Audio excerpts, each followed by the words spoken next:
Waiters, have you ever told a customer off to their face? I was the only black server at this trendy brunch spot called Mason's Table in the suburbs. Picture perfect white picket fence neighborhood where people pay $15 for avocado toast. Most customers were fine, but you always knew when the weekend crowd rolled in. This particular Saturday, a bachelorette party stumbles through the door. 10 women already drunk at 11 o'clock in the morning, giggling and shrieking about everything. They get seated in my section naturally. The bride-to-be has a plastic crown and a sash that says Future Mrs. Something I couldn't read. Right away, I know this is going to be rough. They're snapping their fingers at me, talking over each other, ordering mimosas before I even get water glasses down. But I've dealt with worse. I keep my smile professional and take their drink orders. That's when this blonde girl with fake eyelashes looks up at me and says, "Hey, waiter boy, can you do a little dance for us while we wait? Like something fun and entertaining?" Her friends start giggling. "Yeah, we'll tip you extra if you dance." I force a smile and say, "I'll just get those mimosas started for you ladies." But as I'm walking away, I hear another voice pipe up loud enough for half the restaurant to hear. "Oh my God, Ashley, we should totally give him a banana as a tip. You know, like at the zoo." The whole table erupts in laughter. People at nearby tables start looking over. My face gets hot, but I keep walking. I go to the bar area and take a deep breath. Jake, the bartender, gives me a look. "You good, Darren?" I nod and grab their drinks. Professional, stay professional. These people aren't worth losing my job over. But when I come back with the mimosas, the blonde one isn't done. She takes her drink and says, "Thanks, monkey boy. Now, can you scratch behind your ears for us?" More laughter. The bride-to-be is recording with her phone now. That's when something inside me just snaps. I've been working food service for 3 years. I've dealt with drunk college kids, entitled soccer moms, business guys who think they own the world. But this crosses every line. I set down the tray very carefully, look the blonde girl straight in the eye, and speak loud enough for everyone to hear. "I'm not a monkey. I'm not your entertainment. I'm your waiter. If you can't handle being served by a black man without making racist jokes, then you can take your bachelorette party somewhere else." The entire restaurant goes dead silent. You could hear a pin drop. The blonde girl's mouth falls open. A few of her friends look genuinely embarrassed, staring down at their phones. But one brunette with a maid of honor sash stands up. "Excuse me, did you just call us racist? I want to speak to your manager right now. This is completely unacceptable service." Perfect. I smile for the first time all morning. "Absolutely. Let me get him for you." I walk over to Tom, our manager, who's been watching from behind the hostess stand. Tom's this old school guy, probably 60, been running restaurants his whole life. He comes over to the table with me. The maid of honor immediately starts in. "Your server just called us racist for no reason. We were just having fun, being friendly, and he completely attacked us. We want him fired and our meal comped." Tom listens quietly, nodding. Then he looks at me. "Darren, what happened?" I tell him exactly what they said, word for word. The banana comment, the monkey joke, all of it. Tom's face doesn't change, but I can see his jaw tighten. He turns back to the table. "Ladies, you've consumed your drinks and appetizers. Your bill comes to $86. You can pay now and leave, or I can call the police for harassment. Your choice." The blonde girl finally speaks up. "We were just joking around. It's not that serious." Tom crosses his arms. "Racism isn't a joke in my restaurant. Payment or police? Decide now." They pay and leave, muttering about how they're never coming back and how they're going to leave bad reviews. The bride-to-be is crying about her ruined day. I honestly don't care. After they're gone, Tom pulls me aside. I'm expecting a lecture about keeping customers happy no matter what. Instead, he shakes my hand. "Good for you, son.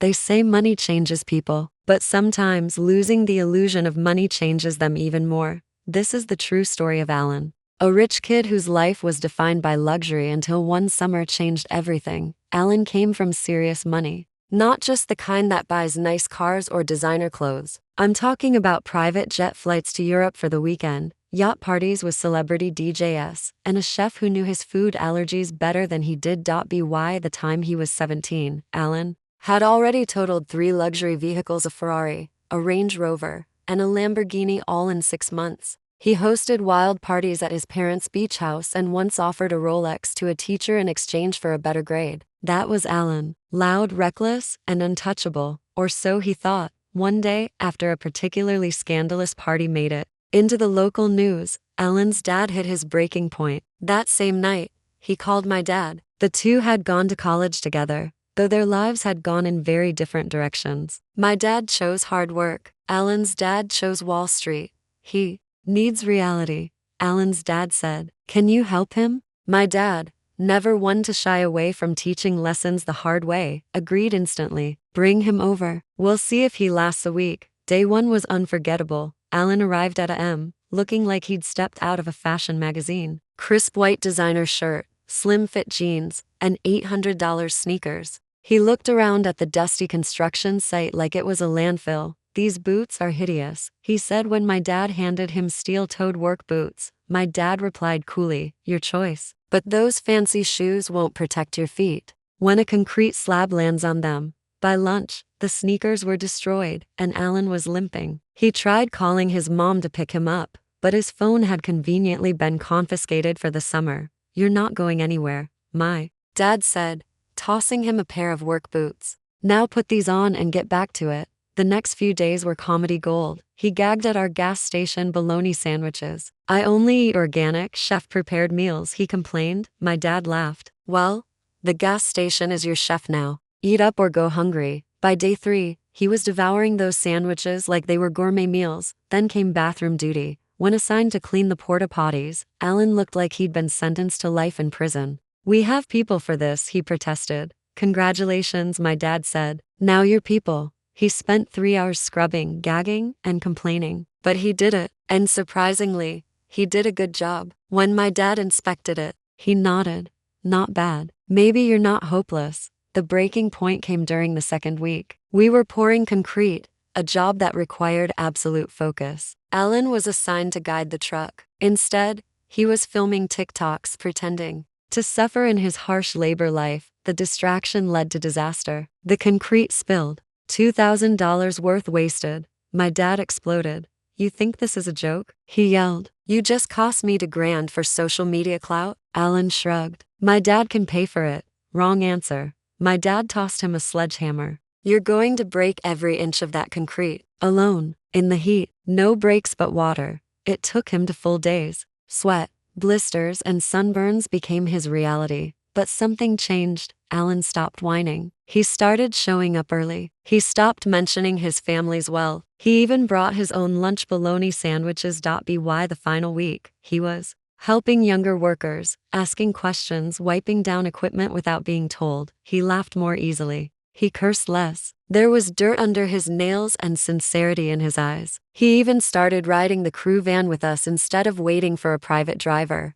And it wasn't just him who noticed the change. The other workers, who had initially rolled their eyes at the rich kid, started warming up to him. One of the older guys, a bricklayer named Tito, slapped him on the back and said, "You're all right, Prince. You might make a man yet." But the most profound moment came when Alan shared a story around the lunch table. He told us about the time he bought an $18,000 watch because his friends were getting one. He admitted he didn't even like it, it was just to fit in. That day, he said, I thought money could buy confidence. But here, lifting rebar and hauling bricks, I've earned more self-respect than I ever had in a mansion. That hit everyone hard. Even Tito nodded solemnly. When the summer ended, his parents arrived in their Mercedes to take him home. They expected a tired, bitter teenager. Instead, Alan said, "Can I stay? Maybe work weekends?" His mom nearly fainted. His dad's jaw dropped. My dad just smiled. 6 a.m. sharp.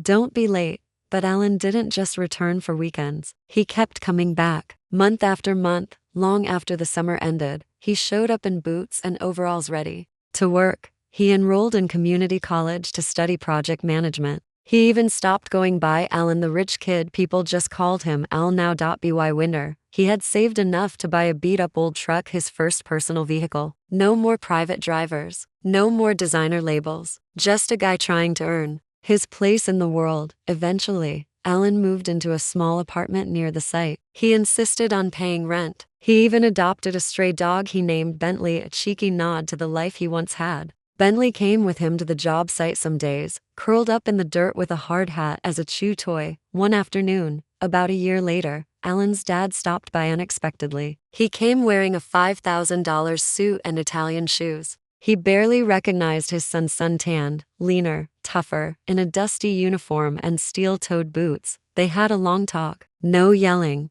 no posturing, just a quiet conversation between a father and a son who had finally found common ground. When his dad left, Alan didn't say much, but I saw him watching the car disappear, his dog resting its head on his boot. He exhaled slowly and whispered, "Thanks, old man." Even though my dad wasn't around, today, Alan runs his own small construction crew. He hires kids like he used to be, aimless, entitled, confused, and puts them to work the same way he was. He doesn't yell, he doesn't mock, he teaches. He keeps a copy of that spilled concrete bill framed in his office, a reminder of the cost of carelessness and the moment his life changed. And when people ask how a spoiled rich kid ended up as one of the most respected foremen in town, he just shrugs and says, "Sometimes, losing everything you think you are is the best thing that can happen to you. Because sometimes, a summer job isn't just a job. It's a reset, a reawakening, a second chance." And Alan, he took it. Story 2: We gave your seat to your ex. She got us 10% off the Christmas catering, my mom said, smiling like she just invented generosity. My sister added, "Just take this so you don't feel left out," and handed me a foil tray of leftovers. Not a plate, not a chair, a tray. I stood there holding $2,800 worth of wrapped, labeled, curated gifts, still warm from the trunk of my car. I nodded once, didn't ask which ex didn't care. Walked back out the door like I'd forgotten something, which I had my dignity. My seat wasn't empty. It had been repurposed like a folding chair at a yard sale. My name wasn't on any place card. I scanned the table. Gold-foiled names and calligraphy, each one clipped onto wine glasses with little pine cones. I got a tray in the driveway. My ex, I'm guessing Natalie, the queen of 5% cash back and expired groups, sat between my uncle, who once tried to pay for sushi with euros, and my cousin's new girlfriend, who told everyone she did energy cleansing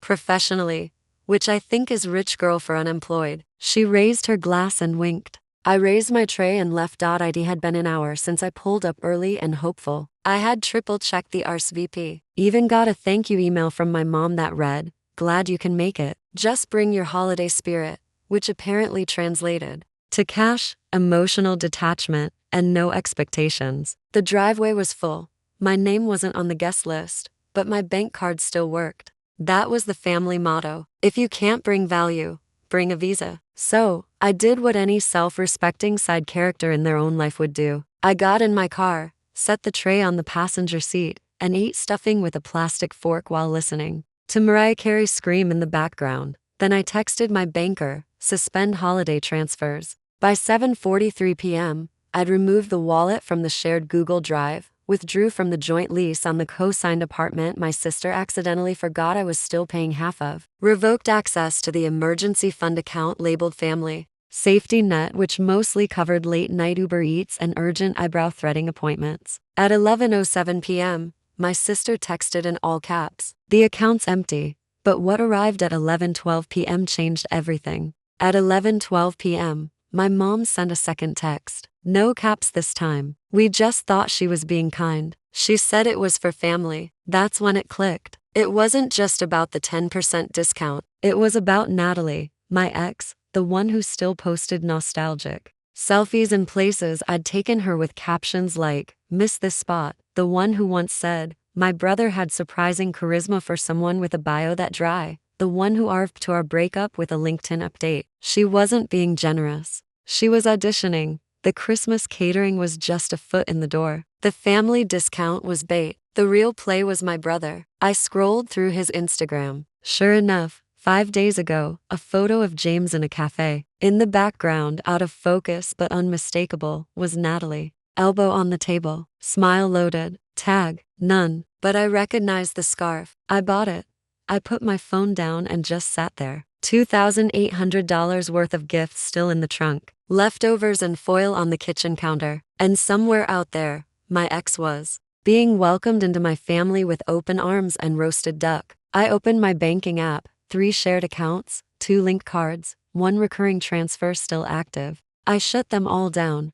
Then I opened the folder, the one labeled Family Logistics 2021 and beyond, hidden inside a folder called Dad's Taxes, because that's what people do when they're laundering trust. They make it boring. First file I opened was titled Mason Annual Flow. Flow like I was a revenue stream, $2,000 per month. Labeled Family Support, $1,200 per month. Kara's rent, 6,042. Tuition, James, fall plus spring, $320. Monthly car insurance, parent Civic. Honda Civic 2012, still alive, barely kicking, still technically mine. The spreadsheet was updated weekly with notes. Remind masonry bonus season. Ask gently if he'll cover spring break. Natalie suggested group trip. Might sponsor if she's invited. Sponsor. I wasn't a brother. I was an investor. And my ex was trying to climb the board. That night, I didn't sleep. I calculated. Over 22 months, I'd sent them just under $49,000. Quietly, without thanks, without expectations. But definitely without consent to be replaced by someone who once ghosted me over a burnt latte. The next morning, I got a voicemail. My dad, calm voice, casual tone like he was ordering takeout. Just checking if you'll still cover January's tuition. It's the deadline this week. No mention of Christmas. No mention of the tray. No mention of the ex that now have my chair, my brother, and their loyalty. I didn't call back. I didn't text. Instead, I printed out every transaction, every payment, every email, and I mailed it physically to myself, certified, time-stamped, unopened, because I had a feeling this wasn't over, and next time I'd need receipts. Literally, I found out the same way most betrayals come these days, through a notification. 6:17 a.m., my credit card flagged a charge. $3,820. Alpenflog Panoramatours Zerit Switzerland ski country chocolate and snow not my family I hadn't booked anything but someone had then another ping $1,435 Hotel Bellevue $978 Glacier Express Rail. $32 cheese fondue reservation. At first I thought it was fraud, some random stranger on the other side of the world playing with my card, but then I opened the email tied to the booking account. There it was. My brother James. Same email he used when I bought him his college textbooks. Same profile photo except now he'd swapped it for a snowy pic. Ski goggles. Some girl's arm in the frame. And next to it, a comment thread from my mom. You deserve this, sweetheart. No shame. No attempt to hide it. They used my travel wallet, my miles, my saved IDs. Even my backup passport scan was in there. I had uploaded it once in case of emergency. Guess the emergency was they wanted a vacation without me. I wasn't just excluded. I was funding my own eraser. I texted James. One word, Zerit. He replied, wrong number. The audacity.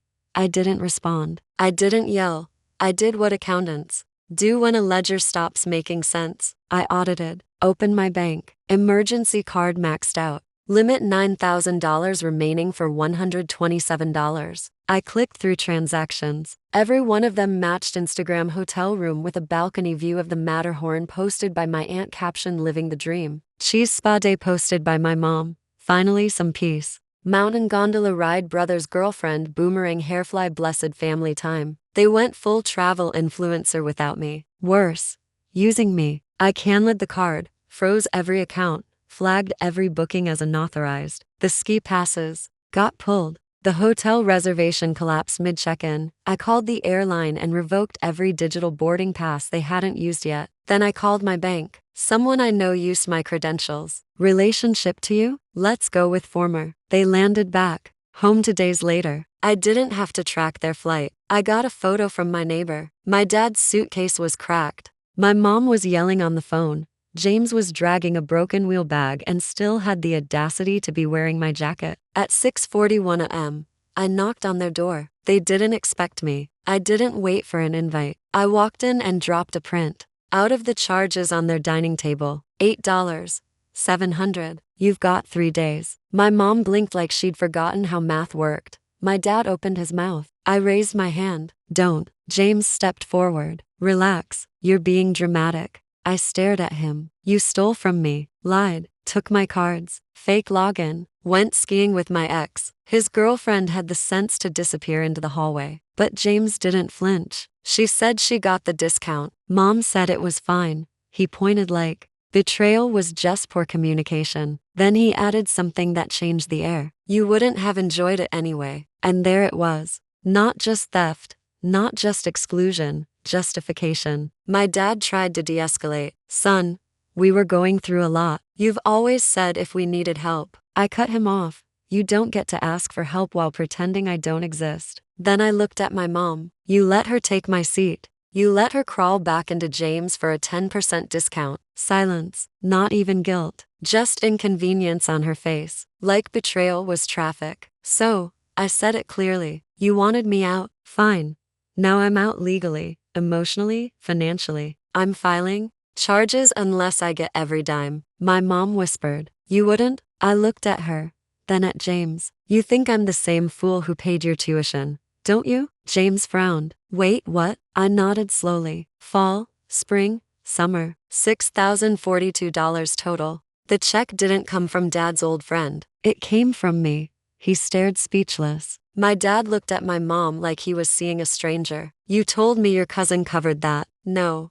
I said I did quietly like always, while you were calling me dramatic. I didn't stay to hear their excuses. I walked out, drove home, sat down, and started typing a letter to my attorney because this wasn't a fight. This was an audit, and I was done being generous. They thought I was bluffing. They always do. When I left that morning, my dad shouted after me, "We'll talk about this like adults." I didn't reply. Adults don't take their son's money, passport data, and ex-girlfriend and turn it into a travel reward scheme. 3 hours later, James texted, "Bro, this is wild. You need to chill." Then, "You were never the travel type anyway." Then, "I'll pay you back. I just need a few months." Then nothing. At 11:43 p.m., I got an alert. My email was used to log into the university portal. An attempt to reset my financial guarantor access. I clicked fast, denied access, changed passwords, and that's when I saw it. A form scanned, uploaded by James, my name, my address, my forged signature. He hadn't just used my money. He'd faked my approval for a semester I didn't even know he was enrolled in. I printed it, filed a fraud report, attached screenshots of his texts, his voice message where he asked me to just fix it like usual, and the PDF he'd uploaded with my botched signature. The university finance officer called me back at 8:12 a.m. We're launching an investigation, she said. I replied, let me know where to send the subpoena. Then I sent a group email to the entire family. Subject: liability summary Q for attachments. A breakdown of $49,000 in contributions, screenshots of every payment, charge, tuition slip, a document titled restitution plan, proposed timeline, due date 30 days. No response until Aunt Melissa emailed back. This seems excessive. She attached a photo of the family at Christmas dinner. James at the head of the table, Natalie next to him, my empty seat in the background. She wrote,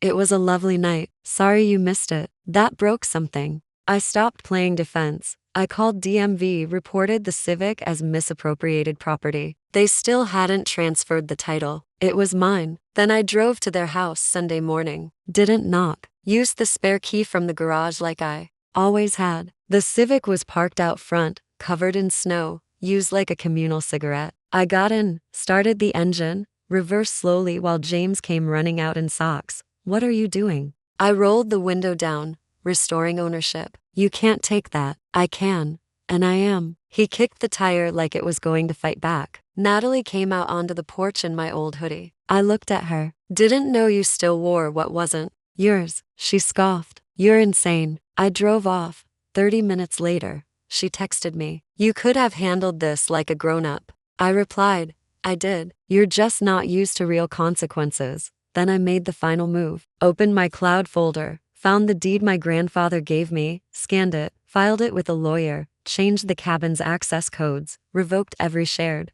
privilege that included James or my parents. They hadn't been there in years. But that wasn't the point. The point was they couldn't go back. At 3:40 p.m., I got a call from my mom. She didn't scream. She whispered, "Your grandfather gave you the cabin?" Yes.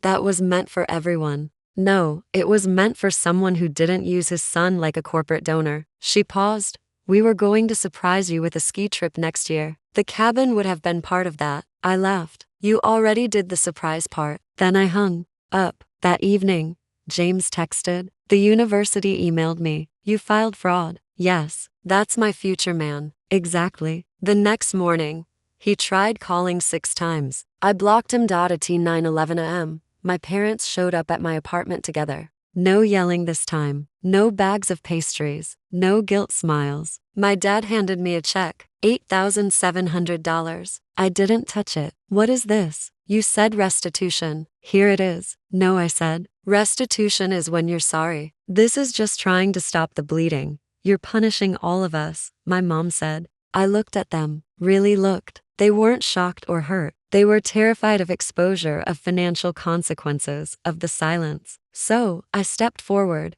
gently handed the check back, and whispered, You wanted me out? Now you get to. Prove you never needed me.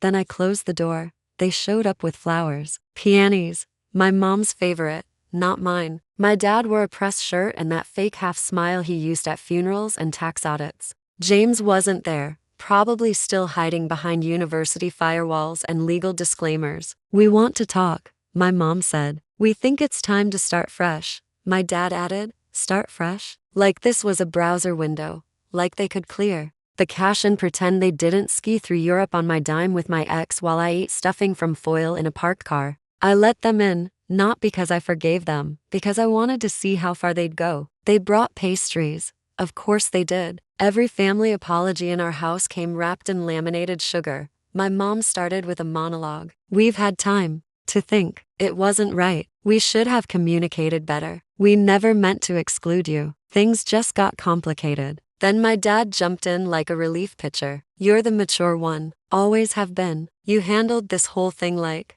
an adult. We admire that. I let them speak. Let them coat every line sugar and save family like it was a spell. Then came the offer. Let's do something together. A dinner? Just us, said my mom. Reconnect, said my dad. No tension, no history. Sure, let's reconnect. I agreed, smiled, offered coffee. Let them believe they were winning. That night, I booked a restaurant, high-end private dining room, the kind of place where you don't get a menu, you get a chef's monologue. I made the reservation under a fake name just in case they tried to cancel it when things went sideways. Then I called in 3 favors. A private investigator to draft a report with all the documented fraud tied to James and the forged financial aid form. A family lawyer to quietly prepare a cease and desist template with my parents' names already printed. And a friend at HR to write up a completely fictional internship offer for my sister. She wasn't in the room yet, but she would be. The night of the dinner,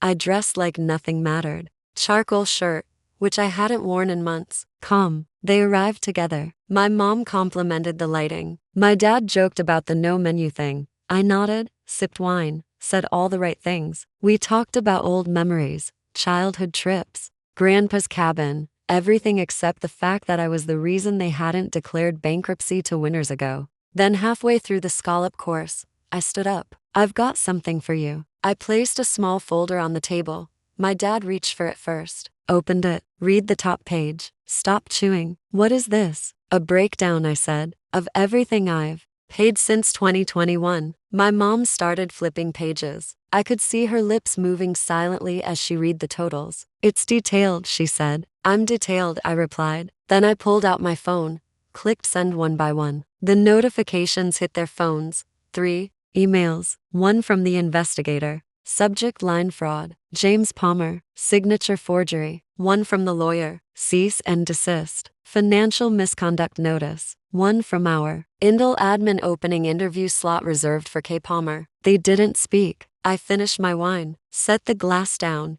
You wanted a fresh start. I said this is it. They left the dinner stunned but smiling. Not because they understood, because they thought they'd won. You're being the bigger person, my mom said at the door. My dad patted my shoulder like I just agreed to co-sign another mortgage. I smiled, held the door, watched them walk away like they were escaping a courtroom without jail time. 2 days later, the family group chat came back to life. My aunt posted a meme about second chances. My cousin tagged me in a Facebook memory from 10 years ago, like nostalgia could erase theft. Even James broke the silence. Let's move forward. I messed up. You're still my brother. Still my brother. The same way an expired passport is still technically identification. Then my sister texted, "I hear you're hosting a picnic." I paused. They already knew. Of course they did. I'd mentioned it casually to a neighbor 3 weeks earlier. Might have some people over, family outdoors, something light. That was enough. By Saturday, half the extended bloodline was treating it like a TED Talk with snacks. I didn't correct them.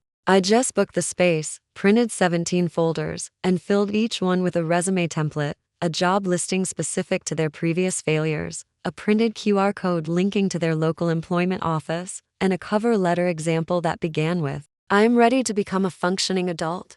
I called it Palmer Family Reboot. The day of the picnic, they arrived overdressed. My mom brought a decorative pie that looked like it had never been touched by human hands. My sister wore a blazer. My dad wore cologne. That alone was suspicious. They expected a speech, maybe a round of forgiveness, an announcement of reinstated tuition, rent grace. Instead, I handed out manila envelopes one by one. My cousin opened his first, laughed, thinking it was a joke. My mom opened hers and turned pale. My dad didn't open his, just stared at the others like they'd been given subpoenas. "What is this?" my aunt finally asked. "Your new beginning," I said. I took the liberty of preparing starter kits. My sister flipped through her folder like it was radioactive. "This isn't funny." "It's not supposed to be," I said. I looked around. Picnic tables, homemade lemonade, resume packets fluttering like judgmental leaves. "You said I was heartless," I continued. "Said I was punishing you. That I didn't understand what family meant. So, I thought, fine, let's level the playing field." I nodded to my dad. "Your job lead is for a warehouse inventory manager, based on your past role, entry level, but with benefits. I know you like stability." Then to my mom, community kitchen assistant, part-time, same one you used to volunteer at. "They need people again." I called. Then to my sister, receptionist at a private clinic, low pressure. "Your old manager vouched for you, despite how you ghosted 2 weeks in." Then to my aunt, senior cashier at the co-op you pretend not to shop at. No one laughed. I stood still, let the silence fill in everything. They didn't want to admit that I had done more homework on their lives than they had. Then I pulled out the final envelope labeled James. I handed it to him. He didn't take it. So I dropped it on the table. "It's a job listing for a tutoring center. Entry level, $15 an hour. You'd be helping kids prep for college. Irony optional." "I'm not doing this," he said, voice cracking. "That's okay," I replied. "Neither am I." Then I held up my own folder. Empty. Because I have a job, a home, a life that didn't come from gaslighting and guilt. I didn't stay long, didn't eat, didn't drink. I left them there with folders, job leads, and the realization that their safety net just became a mirror. Let them decide what to do next, because I wasn't playing savior anymore. I was the warning. I didn't send a final message. "No, I hope you understand." "No, take care." Just silence. That was the point. At 8:11 a.m., my sister texted, "Are you serious? You actually submitted the fraud claim?" "Yes." The university froze James's enrollment. His financial aid gone. He called me 7 times. I didn't pick up. At 10:23, my mom messaged. "I talked to Natalie. She says she regrets it." Too late. She blocked me, probably before I could block her. At 10:04 p.m. the Civic was picked up by a buyer. Cash deal. $2,400 straight to my account. New owner smiled and said, "Runs okay for its age." I replied, "Same could be said for my patience." At 4:57 p.m., I got a ping. Transfer complete. Title registered. Palmer Cabin. Sole owner. Grandpa never called. Never asked how it went. He didn't have to. He knew. By 7:00 p.m., the family group chat was quiet. No more memes. No more let's talk. No more inspirational quotes about healing. At 11:12 p.m., exactly 1 week after I was handed a tray of leftovers, I got one final voicemail. My dad. Calm, cold. "You've made your point. Congratulations. Just know what you've done to this family." I didn't reply. I just sat back, exhaled, felt the floor beneath me like it had just settled into place for the first time in years. They wanted me quiet, obedient, broke, grateful. Instead, I gave them something else. Accountability. The kind that bites. The the kind that comes with job listings and bank closures and notarized letters. They thought I was a wallet with emotions. Now they have the emotions, and I have the cabin, my money, and the last word, which is none. At